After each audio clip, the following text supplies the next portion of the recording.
thinking to myself that I wanted to be retired at the age of 40. And to my family, that sounded ludicrous. It was unachievable. You couldn't get it. You couldn't obtain that. So submit to the working grind like everyone else does. And obtain that. So submit to the working grind like everyone else does. And that created a sense of anxiety in me to the degree where I was not going to relent until I got myself to the position where I wasn't going to have to work for money. Because I felt working for money was a stupid waste of my time. It was a waste of my energy. And there was a lot better things to be doing than to go to work for someone else. They're never going to appreciate you, not to the degree they should, or that you would want them to. So basically, to have a job or go out into the workforce is rather stupid. So now I know some people are going to scoff at that and say, well, everyone needs to work. They have to have a job. They have to have the ends meet, if you will. And I agree. But that's not a destination. Now, unfortunately, most people create that as their final destination because of procrastination, fear of failure, failure to observe the realities of having the resources, whether you accept the fact that you do or don't. Everyone has resources. There's absolutely zero excuses why within 10 years anyone can retire. Now, I'm not saying that you are going to retire a multi-millionaire, but you could certainly find a way to replace your current income. Now, if you could do that, think about it. Isn't that really the definition of being rich?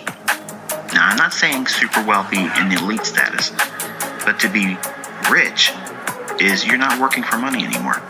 So if you find a way to replace your current income, even if it never goes up, if you just made ends meet, that's rich.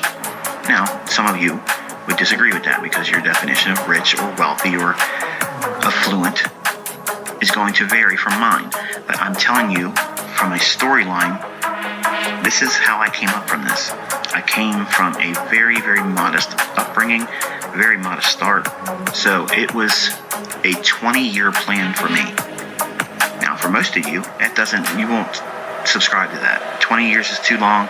Sorry, let me go to the next video. Let me go to another YouTube mentor. Let me see who's selling the system. Okay, give me a process of, give me in 1, 2, 3, give me the profits and wash, rinse, repeat. I never really subscribed to that very long, initially because everyone's baptized in the same way with trading its indicators and buy and sell and this, that, and the other thing. But I found quickly that that wasn't the way to do it. And because I'm a very analytical person, I have a very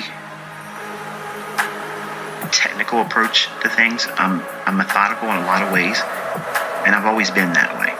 So if someone speaks to me, I'm always analyzing what's their alternative motive. What's their ulterior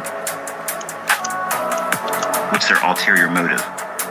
And maybe there isn't one, but I'm always thinking that. I'm always trying to decipher, get to the root cause of problems, because that's where the solution resides. In the American society, we're trained to accept the problem and just grind through it. I don't subscribe to that view. I subscribe to the fact that there is an alternative solution to our present condition that is working too much for too little. So I had to submit to a long-term process because I had readily admitted that my aptitude for it was probably going to be insufficient. So therefore, I allowed myself up to the age of 40 years old before I would really consider myself proficient, success, whatever.